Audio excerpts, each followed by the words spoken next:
ನಮಸ್ತೆ, welcome back to my YouTube channel. ನಾನು ಈ ವಿಡಿಯೋದಲ್ಲಿ ಕಳಶಕ್ಕೆ ಯಾವ ರೀತಿ ಸುಲಭವಾಗಿ ಸೀರೆನ ಉಡಿಸ್ಬೋದು ಅನ್ನೋದನ್ನು ತೋರಿಸ್ಕೊಟ್ಟಿದ್ದೀನಿ. ಬರೀ ಸೆರಗನ್ನು ಮಾತ್ರ ಚೇಂಜ್ ಮಾಡಿ ಎರಡು ರೀತಿಯಲ್ಲಿ ಸೀರೆ ಉಡಿಸೋದನ್ನು ತೋರಿಸಿದ್ದೀನಿ. ವಿಡಿಯೋನ ಕೊನೆವರೆಗೂ ನೋಡಿ.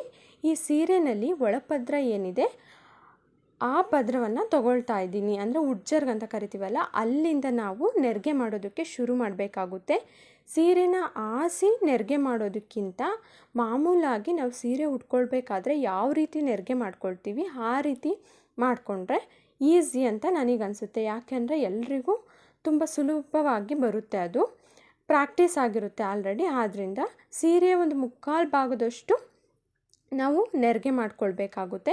ಈಗ ನೆರಿಗೆ ಮಾಡ್ಕೊಂಡಿದ್ದಾಗಿದೆ, ಅವನ್ನೆಲ್ಲ ನೀಟಾಗಿ ಜೋಡಿಸ್ಕೊಳ್ತಾ ಇದ್ದೀನಿ. ಯಾವುದೇ ನೆರಿಗೆನೂ ಕೂಡ ಮಿಸ್ ಆಗಬಾರ್ದು. ಸಮನಾಗಿ ಜೋಡಿಸ್ಕೊಂಡು ಸೀರೆಯ ಮೇಲ್ಭಾಗಕ್ಕೆ ಒಂದು ಬಟ್ಟೆ ಕ್ಲಿಪ್ನ ಹಾಕ್ಕೊಳ್ತಾ ಇದ್ದೀನಿ, ಹಾಗೆ ಸೈಡಿಗೆ ಒಂದು ಬಟ್ಟೆ ಕ್ಲಿಪ್ನ ಹಾಕ್ಕೊಳ್ತಾ ಇದ್ದೀನಿ. ಈಗ ಸೀರೆಯ ಮಧ್ಯಭಾಗದಲ್ಲಿ ಎಲ್ಲ ನೆರಿಗೆನೂ ಕೂಡ ನೀಟಾಗಿ ಸಮನಾಗಿ ಜೋಡಿಸ್ಕೊಂಡು ಮಧ್ಯದಲ್ಲಿ ಕೂಡ ಒಂದು ಬಟ್ಟೆ ಕ್ಲಿಪ್ನ ಹಾಕ್ಕೊಂಡು ಸೆಕ್ಯೂರ್ ಮಾಡ್ಕೊಳ್ತಾ ಇದ್ದೀನಿ. ಅದೇ ರೀತಿಯಾಗಿ ಲಾಸ್ಟಲ್ಲೂ ಕೂಡ ನೆರಿಗೆಗಳನ್ನು ಸಮನಾಗಿ ಜೋಡಿಸ್ಕೊಂಡು ಬಟ್ಟೆ ಕ್ಲಿಪ್ನ ಹಾಕ್ಕೊಳ್ಬೇಕಾಗುತ್ತೆ. ಈ ಬಾರ್ಡರ್ ಏನಿದೆ ಇದು ಸೆರಗಿನ ಮೇಲ್ಭಾಗಕ್ಕೆ ಬರೋ ರೀತಿ ಪಲ್ಲುನ ನೆರಿಗೆ ಮಾಡ್ಕೊಳ್ಬೇಕಾಗುತ್ತೆ. ಈಗ ಬಾರ್ಡರ್ ಎಷ್ಟಿದೆ ಅಷ್ಟು ಅಗಲ ಮಾತ್ರ ನಾವು ಪಲ್ಲುನ ನೆರಿಗೆ ಮಾಡ್ಕೊಳ್ಬೇಕು. ಆಗ ಸೀರೆ ಉಡಿಸಿದಾಗ ತುಂಬ ನೀಟಾಗಿ ಚೆನ್ನಾಗಿ ಕಾಣಿಸುತ್ತೆ. ಅದಾದಮೇಲೆ ನಾವು 1-2ರಿಂದ 3 ಮೊಳದಷ್ಟು ಮಾತ್ರ ಪಲ್ಲುಗೆ ಅಂತ ಬಿಟ್ಟಿದ್ವಲ್ಲ, ಅಷ್ಟನ್ನು ಕೂಡ ನೀಟಾಗಿ ಸಮನಾಗಿ ಎಲ್ಲೂ ಕೂಡ ಆ ಕಡೆ ಈ ಕಡೆ ಹೋಗದೇ ಇರೋ ರೀತಿ ನಿಧಾನ ಆದರೂ ಪರವಾಗಿಲ್ಲ ನೀಟಾಗಿ ಮಾಡ್ಕೊಳ್ಬೇಕಾಗುತ್ತೆ. ನೋಡಿ, ಎಷ್ಟು ಬಾರ್ಡರ್ ಇದೆ ಅಷ್ಟು ಮಾತ್ರ ನೆರಿಗೆ ಬಂದಿದೆ. ಆ ರೀತಿಯಾಗಿ ನೆರಿಗೆನ ಮಾಡ್ಕೊಳ್ಬೇಕಾಗುತ್ತೆ. ನೆರಿಗೆ ಮಾಡ್ಕೊಂಡಿದ್ದಾದಮೇಲೆ ಅಲ್ಲಿಗೆ ಒಂದು ಬಟ್ಟೆ ಕ್ಲಿಪ್ನ ಹಾಕಿ ಇಟ್ಕೊಳ್ತಾ ಇದ್ದೀನಿ.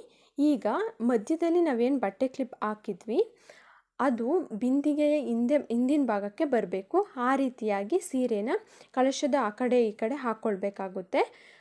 ಅದಾದಮೇಲೆ ನೆರಿಗೆಯ ಮೊದಲನೇ ನೆರಿಗೆ ಏನಿರುತ್ತೆ ಆ ನೆರಿಗೆನ ತಗೊಂಡು ಅಲ್ಲಿಗೆ ಒಂದು ಸೇಫ್ಟಿ ಪಿನ್ನನ್ನು ಹಾಕಿ ಸೆಕ್ಯೂರ್ ಮಾಡ್ಕೊಳ್ಬೇಕು. ಯಾಕೆ ಅಂತ ಅಂದರೆ ಸೀರೆ ಜರುಗಾಡೋದಿಲ್ಲ, ಆ ಬಿಂದಿಗೆಯ ಕಂಠಕ್ಕೆ ಸರಿಯಾಗಿ ಸೀರೆ ಕೂತ್ಕೊಳ್ಳುತ್ತೆ. ಈಗ ಸೇಫ್ಟಿ ಪಿನ್ನ ಹಾಕ್ಕೊಂಡು ಸೆಕ್ಯೂರ್ ಮಾಡ್ಕೊಳ್ತಾ ಇದ್ದೀನಿ. ಈಗ ಉಳಿದಿರುವಂಥ ಎಲ್ಲ ನೆರಿಗೆನ ಜೋಡಿಸ್ಕೊಂಡು ಅಲ್ಲಿಗೆ ಒಂದು ಸೇಫ್ಟಿ ಪಿನ್ನ ಹಾಕ್ಕೊಳ್ತಾ ಇದ್ದೀನಿ. ಯಾಕೆ ಅಂತಂದರೆ ನೀಟಾಗಿ ಕಾಣಿಸುತ್ತೆ. ನೋಡಿ ಯಾವ ರೀತಿ ಕಾಣಿಸ್ತಾ ಇದೆ ಅಂತ. ಈಗ ಸೇಫ್ಟಿ ಪಿನ್ ಹಾಕಿದ್ದಾಗಿದೆ. ನಂತರ ನೆರಿಗೆಗಳನ್ನು ನೀಟಾಗಿ ಕೂರಿಸ್ಕೊಳ್ಬೇಕಾಗುತ್ತೆ. ಅಗಲವಾಗಿ ಎಲ್ಲ ನೆರಿಗೆಗಳನ್ನು ಅರ್ಧ ಭಾಗದಷ್ಟು ಬಲಭಾಗಕ್ಕೆ ಹಾಗೆ ಅರ್ಧ ಭಾಗದಷ್ಟು ಕಳಶದ ಎಡಭಾಗಕ್ಕೆ ನೆರಿಗೆಗಳನ್ನು ಅಗಲವಾಗಿ ಜೋಡಿಸ್ಕೊಳ್ಬೇಕು. ಆಗ ಮಾತ್ರ ಸೀರೆ ಉಡಿಸಿರೋದು ಚೆನ್ನಾಗಿ ಕಾಣಿಸುತ್ತೆ. ನೋಡಿ, ಈ ರೀತಿ ಅಗಲಿಸ್ಕೊಳ್ಬೇಕಾಗುತ್ತೆ. ಎಲ್ಲ ನೆರಿಗೆನೂ ಪ್ರತಿಯೊಂದು ನೆರಿಗೆನೂ ಇಟ್ಕೊಂಡು ಅಗಲಿಸ್ಕೊಳ್ಬೇಕು. ನೋಡಿ, ಈ ರೀತಿಯಾಗಿ ಕಾಣಿಸುತ್ತೆ. ಈಗ ಪಲ್ಲು ಮಾಡ್ಕೊಂಡಿದ್ವಲ್ಲ ಅದ್ರ ಬಾರ್ಡರು ನಾವು ಕಟ್ಟಿರೋವಂಥ ಕಟ್ಟಿಗೆ ಒಂದು ಭಾಗಕ್ಕೆ ಬರಬೇಕು, ಉಳಿದಂಥ ಸೆರಗು ಇನ್ನೊಂದು ಕಟ್ಟಿಗೆ ಮೇಲೆ ಬರಬೇಕಾಗುತ್ತೆ. ನಾನು ಇಲ್ಲಿ ಸೆರಗಿಗೆ ಹಾಕಿರುವಂತಹ ಬಟ್ಟೆ ಕ್ಲಿಪ್ನ ತೆಗ್ದಿಲ್ಲ, ಯಾಕೆಂದರೆ ಇನ್ನೊಂದು ರೀತಿ ಯಾವ ರೀತಿ ಸೀರೆ ಉಡಿಸೋದು ಅನ್ನೋದನ್ನು ತೋರಿಸ್ಕೊಡ್ಬೇಕು. ಹಾಗಾಗಿ ನೀವು ಅದನ್ನು ತೆಗೆದು ಒಂದು ಸೇಫ್ಟಿ ಪಿನ್ನ ಹಾಕ್ಕೊಂಡು ಸೆಕ್ಯೂರ್ ಮಾಡ್ಕೊಳ್ಳಿ. ಈಗ ಇದು ತುಂಬ ಸುಲಭ ವಿಧಾನ ಆಗಿರುತ್ತೆ. ಈಗ ನಿಮಗೆ ಯಾವ ರೀತಿ ಒಡವೆಗಳು ಬೇಕು ಆ ರೀತಿ ಒಡವೆಗಳನ್ನು ನೀವು ಕಳಶಕ್ಕೆ ಹಾಕ್ಕೊಳ್ಬಹುದು. ನೋಡಿ ಎಷ್ಟು ಚೆನ್ನಾಗಿ ಕಾಣಿಸ್ತಿದೆ ಅಂತ. ನಾವು ಹಾಕಿರುವಂಥ ಸೇಫ್ಟಿ ಪಿನ್ ಏನಿದೆ ಅದು ಕಾಣಿಸ್ದೇ ಇರೋ ರೀತಿ ಹೂವಿನ ಹಾರ ಅಥವಾ ಯಾವುದಾದ್ರೂ ಸರಾನ ಹಾಕ್ಕೊಂಡ್ರೆ ತುಂಬ ಚೆನ್ನಾಗಿ ಕಾಣಿಸುತ್ತೆ. ನೋಡಿ, ಈ ರೀತಿಯಾಗಿ ನಿಮ್ಮ ಕಳಶ ಕಾಣಿಸುತ್ತೆ. ಈಗ ಬೇರೆ ರೀತಿ ಯಾವ ರೀತಿ ಸೀರೆ ಉಡಿಸ್ಬೋದು ಅನ್ನೋದನ್ನು ತೋರಿಸ್ಕೊಟ್ಟಿದ್ದೀನಿ.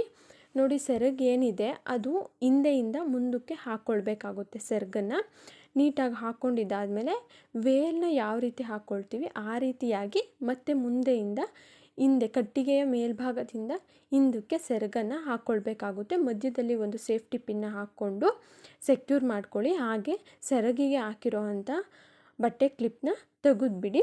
ಎಲ್ಲಾದರೂ ನೆರಿಗೆಗಳು ಉದ್ದ ತುಂಡ ಆಗಿದ್ದರೆ ಅದನ್ನೆಲ್ಲ ನೀಟಾಗಿ ಸರಿ ಮಾಡ್ಕೊಳ್ಳಿ. ಸರಿ ಮಾಡ್ಕೊಂಡಿದ್ದಾದಮೇಲೆ ನೋಡಿ ಇಷ್ಟು ಚೆನ್ನಾಗಿ ಕಳಶ ಕಾಣಿಸುತ್ತೆ. ಈಗ ನಿಮಗೆ ಲಕ್ಷ್ಮೀ ದೇವಿಗೆ ಯಾವ್ಯಾವ ಒಡವೆ ಹಾಕಬೇಕು ಅನಿಸುತ್ತೆ ಅದನ್ನೆಲ್ಲ ಹಾಕ್ಕೊಳ್ಳಿ. ಇದು ತುಂಬ ಚೆನ್ನಾಗಿ ಕಾಣಿಸುತ್ತೆ ಈ ರೀತಿ ಸೀರೆ ಉಡಿಸೋದು.